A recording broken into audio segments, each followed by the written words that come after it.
Hello everyone, welcome to the new world with आई18 thinking. तो दोस्तों, हम टॉप 5 क्वेश्चन लेके आ चुके हैं।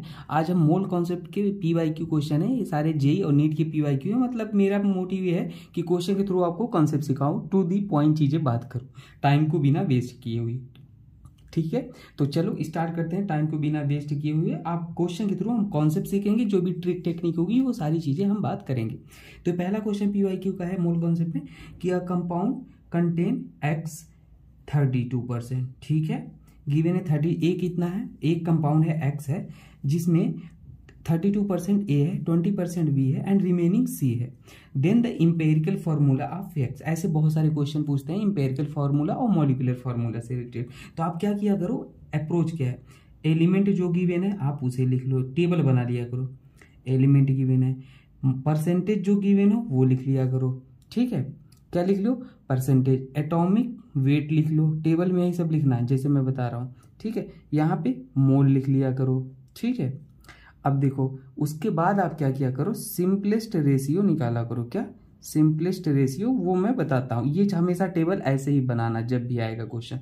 तो एलिमेंट कौन कौन से गिवन है? ए आपके पास गिवन है, बी गिवन है और सी, 3 एलिमेंट गिवन है। ए कितना परसेंट है भाई? 32%। बी कितना है भाई? 20%। ठीक है, और सी कितना गिवन है? टोटल कंपाउंड कितने होते हैं भाई? अगर एज्यूम करोगे तो रेफरेंस क्या होता है? 100% होगा। टोटल कंपाउंड 100 ही होगा ना भाई, रेफरेंस तो 100। और 100 में अगर मान लो 32% ए है, 20% बी है, तो रिमेनिंग क्या होगा? सी। तो 100 में क्या माइनस कर दो? 32 प्लस 20, ये माइनस कर दोगे तो रिमेनिंग कितना आ जाएगा? 48% आ जाएगा अपने पास, ये सी आ जाएगा। ठीक है, कहने का मतलब ये है, सरल भाषा में बोलूं कि मान लो हमारे पास 100 रुपए हैं टोटल। ठीक है ना, हमारे पास 100 रुपए हैं। हमारे पास नहीं, एक किसी के पास 100 रुपीज है और एक इंसान के पास 32 रुपीज है। मान लो रमेश के पास 32 है, सुरेश के पास 20 है। तो बताओ मेरे पास कितने होंगे? टोटल 100 रुपीज थे। ठीक है, उसमें रमेश के पास 32 है और सुरेश के पास 20 है। तो तीसरे वाले के पास कितना होगा? 100 में इन दोनों को ऐड करके घटा देंगे। वही काम हमने यहाँ पे किया है। अब देखो एटॉमिक वेट कितना होगा? एटॉमिक वेट गिवन है कितना? एटॉमिक वेट ऑफ ए 64 लिख लो जैसे गिवन है, और इसका 40 और इसका 32। अच्छा 32 यू लिखा है, उससे कंफ्यूज मत होना, एटॉमिक वेट ही है। ठीक है ना, अभी सवाल में कभी एटॉमिक वेट की तरह कंसीडर कर लो, कोई दिक्कत नहीं होगा हमेशा। मोल कैसे निकालते हैं? मोल निकालते हैं weight upon molecular weight, weight upon molecular weight या एटॉमिक वेट को डिवाइड करके। तो वेट हमारे पास कितना है भाई? 32%। अरे 32% वेट बाई वेट ही है ये, मतलब 100% कंपाउंड था, मतलब उसमें अमाउंट ऑफ ए कितना था? 32%, तो मतलब 32 ग्राम ही था। और डिवाइड बाई मॉलिक्यूलर वेट 64, यहाँ पे 20 डिवाइड बाई 40 और यहाँ पे 32 डिवाइड बाई मॉलिक्यूलर वेट सी का कितना है? 48 है ना, ये 48 है ना भाई, ये 20% है, ये 48% है। तो 48 डिवाइड बाई कितना? 32। तो सॉल्व करो इसको, देखो कितना आएगा। ये आ जाएगा 32 1 जा 32, 32 2 जा 64, तो 1/2। और ये 1/2 ये भी आ जाएगा, 21 जा 20, 22 जा 40। और ये इसको डिवाइड करोगे तो ये 3/2 आ जाएगा। अब सिंपलेस्ट रेशियो क्या आ जाता है? सिंपलेस्ट रेशियो देखो, जो डिनोमिनेटर में है ना, डिनोमिनेटर में उसी से सब में डिवाइड कर दो। देखो 1/2 multiplied by 2, 1/2 multiplied by 2, 3/2 multiplied by 2। अब देखो कहोगे कि सर कैसे पता चला कि हमको 2 से ही यहाँ पे मल्टीप्लाई करना है? ऐसे पता चला कि नीचे 2 2 2 था, तीनों का एलसीएम ले लोगे तो 2 ही आएगा। तो कभी कंफ्यूजन हो यहाँ किससे मल्टीप्लाई करें, तो एलसीएम ले लो, जो आता है वही सी से मल्टीप्लाई कर दो। तो देखो यहाँ पे 1 बचेगा, यहाँ पर भी 1 बचेगा और यहाँ पर 3 बचेगा। सिंपलेस्ट रेशियो आ गया ना, हमें फ्रैक्शन में नहीं चाहिए था, हमें सिंपलेस्ट रेशियो में चाहिए था, इसलिए हमें ये निकाल लिया। तो हमारे पास कितना? ए कितना आ गया? 1, बी कितना आ गया भाई? 1, और सी कितना आ गया? 3। तो यही हो गया इंपेरिकल फॉर्मूला। ठीक है, और n की वैल्यू कभी मॉलिक्यूलर फार्मूला पूछे तो n बराबर होता है मॉलिक्यूलर फार्मूला का जो वेट होगा डिवाइड बाई इंपेरिकल फार्मूला।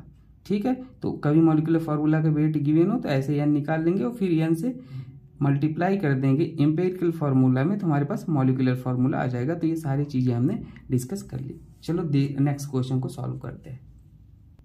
दूसरा क्वेश्चन है, ये भी PYQ का है, बहुत ही अच्छा क्वेश्चन है। देखो क्या गिवन था, जैसे जैसे कहा है वैसे वैसे आप सॉल्व कर लो बस।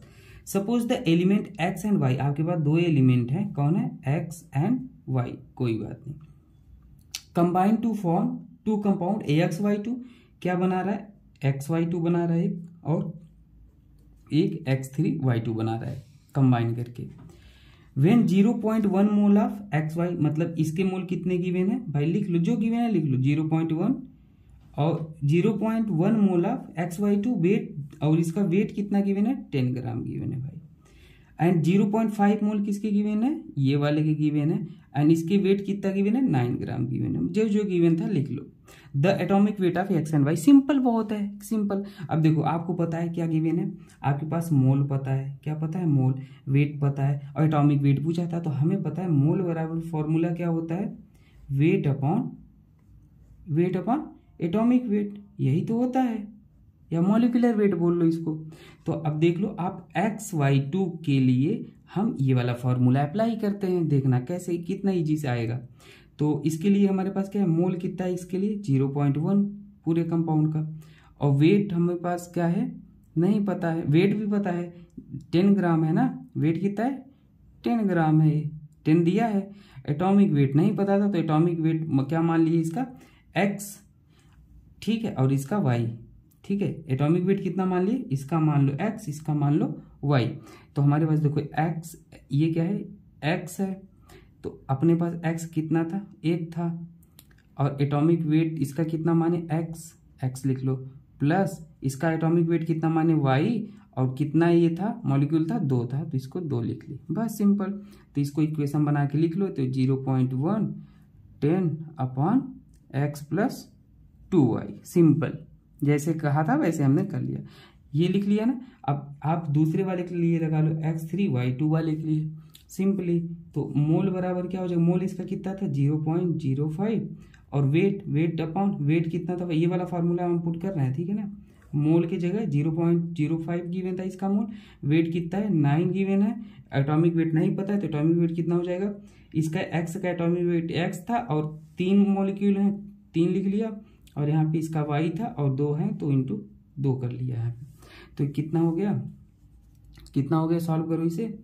ये एक डेसिमल के बाद 2 डिजिट है, 1 2, तो 5/100 इसे हम लिख सकते हैं, और यहाँ पे 9 और 3x प्लस 2y, इसे और सॉल्व कर लोगे, 5 1 जा 5, 5 20 जा 100, तो ये हमारे पास आ गया 1/20 और 9/3x प्लस 2y, ठीक है। और इसको आप लिखोगे तो एक डेसिमल के बाद 1 डिजिट है, तो 1/10 और upon 10 to the power x plus 2y। अब इसमें क्रॉस मल्टीप्लाई कर लो, क्रॉस कर लोगे तो ये इधर मल्टीप्लाई, ये इधर, तो एक में मल्टीप्लाई कर लो, x प्लस 2y बराबर 100 हो गया ये, इसे इक्वेशन 1 मान लो, और इसमें भी मल्टीप्लाई कर लोगे तो क्या हो जाएगा 3x प्लस 2y बराबर 180 हो जाएगा, 180। अब देखो अब हम क्या करेंगे, सॉल्व कर लेंगे, इन दोनों इक्वेशन को सॉल्व कर लेंगे। कैसे सॉल्व करेंगे देखना, कभी इक्वेशन ऐसे गिवन हो तो सॉल्व करना सिखा देता हूँ आपको। देखो ये कितना गिवन है, लिख लो इसे x प्लस 2y, सामने सामने लिख लो, और ये कितना गिवन है, x वाले के x सामने लिख लो, y वाले के y सामने लिख लो। अब देखो दोनों में से x y में से एक एक सेम होना चाहिए, ऐसे इक्वेशन हो 2 वेरिएबल तो ऐसे ही सॉल्व करना। तो देखो यहाँ भी 2y है, यहाँ भी 2y है, एक सेम होगा तो काम हो जाएगा, तो और सेम हो तो क्या कर लो, माइनस कर लो, यहाँ माइनस करोगे तो ये प्लस में है तो ये माइनस में हो जाता है, सब्ट्रैक्ट करने पे साइन बदल जाता है, ये प्लस में तो ये माइनस, ये भी प्लस में तो ये माइनस, तो ये प्लस माइनस ये कैंसिल हो जाएगा, और यहाँ पे x है, ये x और ये -3x बराबर क्या हो जाएगा 100, ऊपर प्लस है 100, नीचे -180, तो यहाँ पे -2x हो जाएगा, x में -3x, क्योंकि 3 ज़्यादा है 1 कम है तो -2x, और यहाँ पे 100 में 180 घटाओगे तो -80 आ जाएगा, क्योंकि 180 ज़्यादा है तो उसके सामने का साइन यहाँ पे लिखते हैं जो ज़्यादा होता है, माइनस से माइनस कट गया तो x बराबर आ गया 40 कैसे आया समझ गए ना, 80 डिवाइड बाई 2x बराबर तो ये 40 आ गया, ठीक है। अब देखो x की वैल्यू अगर 40 आ गई तो इस वैल्यू को आप पुट कर दो यहाँ पे, किसी भी इक्वेशन में पुट कर दो, चाहे इसमें कर दो और चाहे इसमें कर दो। तो मान लो फ्रॉम इक्वेशन 1 ये x की वैल्यू यहाँ पे पुट कर दो, तो x 40 प्लस 2y बराबर 100, 2y बराबर 100 माइनस ये उधर चला जाएगा, माइनस हो जाएगा, और 2y बराबर 60 और y बराबर 60/2 आ जाएगा 30। तो x की वैल्यू आ गई आपके पास 40, x की वैल्यू 40 आ गई एटॉमिक वेट, और y की वैल्यू 30। ये आंसर हो जाएगा। ठीक है, चलो नेक्स्ट क्वेश्चन को सॉल्व करते हैं। तो ये तीसरा क्वेश्चन है, इसमें आपको लिमिटिंग रिएजेंट का मैं कॉन्सेप्ट समझाऊंगा। ठीक है, देखो सिंपल है, जैसे जैसे कहा है वैसे वैसे सवाल में लिख लिया करो। When 22.4 litres of H2 gas is mixed with 11.2 litre of Cl2। ठीक है, H2 गैस है, इसको मिक्स किया गया है Cl2 गैस के साथ, मिक्स कर दिया। Each eight STP the moles of HCl form किया है भाई, 2 HCl फॉर्म करेगा। कोई दिक्कत यहाँ पे? कोई दिक्कत नहीं है। ये कितना गिवन था? जो जो गिवन था आप लिख लो इसे। 22.4 लीटर ये गिवन था, 11.2 लीटर ये गिवन था। आपको पता है मोल्स, ध्यान से लिखना, मोल्स एट किस पे? STP और NTP पे कितना होता है भाई? 22.4। कितना होता है? 22.4। तो देखो ऐसे भी लगा लो, यहाँ पे मोल बराबर, अगर वॉल्यूम गिवन है ऐसे भी सोच लो, तो V/22.4 लीटर होता है। तो आपको वॉल्यूम यहाँ पे कितना है? 22.4 डिवाइड बाई 22.4, तो यहाँ से ये कट गया, तो ये कितना आ गया? 1 मोल आ गया। और ऐसे इसको निकालोगे तो 11.2 डिवाइड बाई फार्मूला होता है ये 22.4, तो ये आ जाएगा कितना? 0.5 आ जाएगा। इसे काट पीट लो, अरे कट जाएगा ना भाई, डेसिमल से डेसिमल हटा जाएगा, ये 1/2 आ जाएगा, तो ये 0.5 आ जाएगा। तो यहाँ पे 0.5 आ गया। कोई दिक्कत? तो 0.5 आ गया। अब देखो ये हमारे पास गिवन था। ठीक है, अब देखो हमारे पास लिमिटिंग रिएजेंट क्या हो जाता है, हमेशा याद रख लेना, लिमिटिंग रिएजेंट वो होता है जो कम मोल होता है। तो इसमें ये 1 मोल है, एक 0.5 मोल है। तो जो लिमिटिंग रिएजेंट होता है जो कम अमाउंट में होता है वही होता है, और वही रिएक्शन में रिएक्ट करके प्रोडक्ट बनाता है। तो लिमिटिंग रिएजेंट अपना 0.5 हुआ, 5 हुआ लिमिटिंग रिएजेंट हुआ। उसके बाद क्या करते हैं कि जो कम ये होता है ना, यही रिएक्ट करेगा। तो भाई ये रिएक्ट करेगा 0.5 मोल रिएक्ट करेगा रिएक्शन में, तो यहाँ पे बचेगा कितना? ये H2 कितना बचेगा? 1 माइनस 0.5, क्योंकि ये इतना ही रिएक्ट करेगा, और ये पूरा रिएक्ट कर जाएगा। तो 0.5 माइनस 0.5, ये कितना बचेगा? 0 बचेगा, और ये कितना बचेगा? 0.5 बचेगा। और ये जो बचता है यहाँ से मोल कितने हैं, ये स्टोइकियोमेट्री मल्टीप्लाई कर लेते हैं, हमेशा याद रख लेना। और यहाँ पे 1, और यहाँ पे बनेगा भी कितना? 0.5, क्योंकि यही भाई रिएक्ट करेगा तो यही बनता है। और स्टोइकियोमेट्री जो है इसको मल्टीप्लाई कर लो, तो ये कितना हो जाएगा? 1 मोल HCl के फॉर्म होंगे, 1 मोल HCl के फॉर्म होंगे। ठीक है, कोई दिक्कत? कोई दिक्कत नहीं। अगर नहीं समझ आया तो मैं यहाँ पे एक एग्जांपल फिर से लेके आपको समझा रहा हूँ कैसे लिमिटिंग रिएजेंट का कॉन्सेप्ट लगता है। जैसे मान लो आपके पास N2 है, 3H2 है, और यहाँ पे क्या बना रहे हैं? 2NH3 बना रहे हैं। मान लो आपको इनिशियल मोल कितना गिवन है? इनिशियल मोल आपको यहाँ पे गिवन है 4, यहाँ पे गिवन है 9, और यहाँ पे कुछ नहीं गिवन है। तो आप क्या किया करो, यहाँ पे ये स्टोइकियोमेट्री है, आप क्या किया करो, रूल क्या है, जो आपके पास मोल गिवन है उसमें स्टोइकियोमेट्री से डिवाइड कर दो। 1 से डिवाइड कर दिया, और ये क्या है? 3 से डिवाइड कर दिया। ठीक है, और यहाँ पे क्या बचा? 4, और यहाँ पे 3 आ गया। तो इसमें कम कौन है? 3 है, तो 3 क्या हो गया? लिमिटिंग रिएजेंट हो गया। अब लिमिटिंग रिएजेंट हो गया तो यही रिएक्ट करेगा, तो बचेगा कितना? ये N4 माइनस 3, क्योंकि ये 3 रिएक्ट कर रहा है, तो ये 1 जो 1 आया है उसमें 1 से मल्टीप्लाई कर दो। स्टॉप, यहाँ पे 3 माइनस 3 और मल्टीप्लाई 3 से कर दो, तो ये 0 इंटू 3, और यहाँ पे कितना बनेगा भाई? 3 खत्म हो रहा है तो 3 बनेगा, तो 3 इंटू मल्टीप्लाई कर दो 2 से, तो 6 मोल, तो 6 मोल अमोनिया के बनेगा, 0 मोल H2 के, और इतना 1 मोल N2 के। तो लिमिटिंग रिएजेंट ये था। तो वही कहानी इसमें थी, सेम। ठीक है, चलो आगे बढ़ते हैं। ये भी लिमिटिंग रिएजेंट का कॉन्सेप्ट है, तो ये भी सिंपल है। कैसे करोगे? देखो क्या क्या कहा है, आप वैसे देख लो। The number of moles of hydrogen molecule required to produce 20 moles of ammonia through Haber process. ठीक है, क्या बोला है, हैबर प्रोसेस में अमोनिया बन रहा है। ठीक है, तो देखो देखो कैसे होगा, N2 + 3H2 आप लिख लो, जो बोला है आप वैसे पहले लिख लो। ठीक है, NH2NH3 अब हैबर प्रोसेस अमोनिया ऐसे बनता है। ठीक है, अब ध्यान देना, यहाँ पे आपको पता है जो गिवन है कितना लिखो, the number of moles of hydrogen molecule required to produce 20 moles of ammonia through Haber process. ठीक है, the number of moles of hydrogen पूछा है, तो देखो 2NH3 कितना मोल H2 का रिक्वायर है, बैलेंस्ड इक्वेशन है ना, 2 मोल से हमारे पास 3 मोल H2 रिक्वायर हो रहा है, यही तो हो रहा है ना भाई। 2 मोल NH3 के लिए एक 3 मोल H2 रिक्वायर्ड है, तो 1 मोल NH3 के लिए कितना H2 रिक्वायर्ड होगा, 1 मोल NH3 के लिए कितना रिक्वायर्ड होगा, 3/2 मोल H2 रिक्वायर्ड होगा।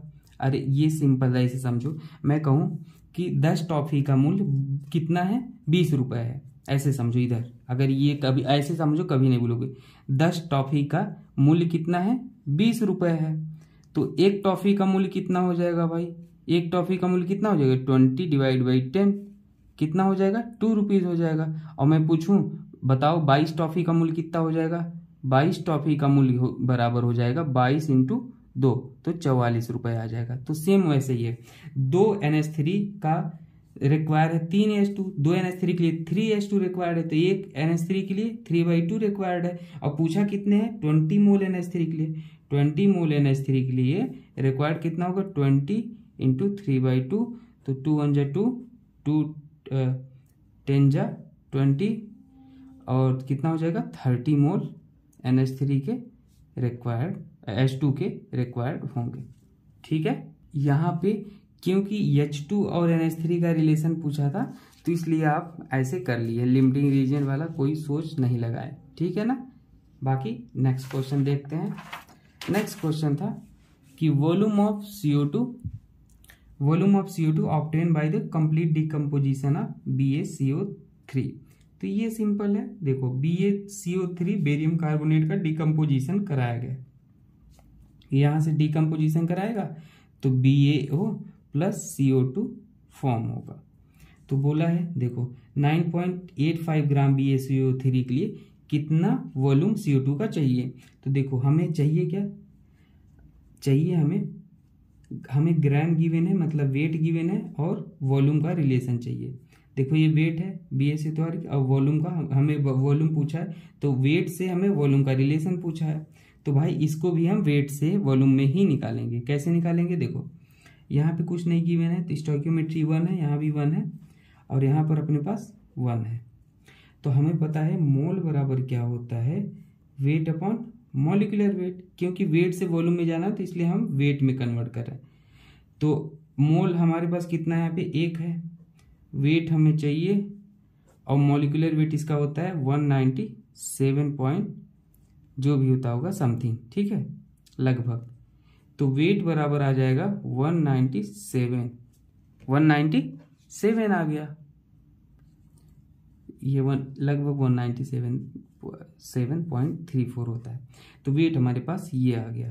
तो अब देखो 197.34 से हमारे पास क्या बन रहा है, यहाँ पर किससे रिलेशन पूछा, 197.34 से CO2 से रिलेशन पूछा है, तो 1 मोल है, 1 मोल मतलब 22.4, वही मोल बराबर वॉल्यूम वाला रिलेशन लगा दिए, n बराबर V/22.4, n की वैल्यू 1 है, तो ये मल्टीप्लाई हो जाएगा बराबर V, तो 20 से, तो वही टॉफी वाला फिर से केस, तो 1 ग्राम के लिए कितना हो जाएगा 22.4/197, वही टॉफी वाला, और हमें पूछा कितना 9.85 ग्राम के लिए, तो 9.85 को मल्टीप्लाई कर देंगे इसमें 22 को पान इतना 197.4, तो आंसर क्या आ जाएगा अपना, से सॉल्व करना, तो ये आंसर आ जाएगा 1.18 लीटर आ जाएगा।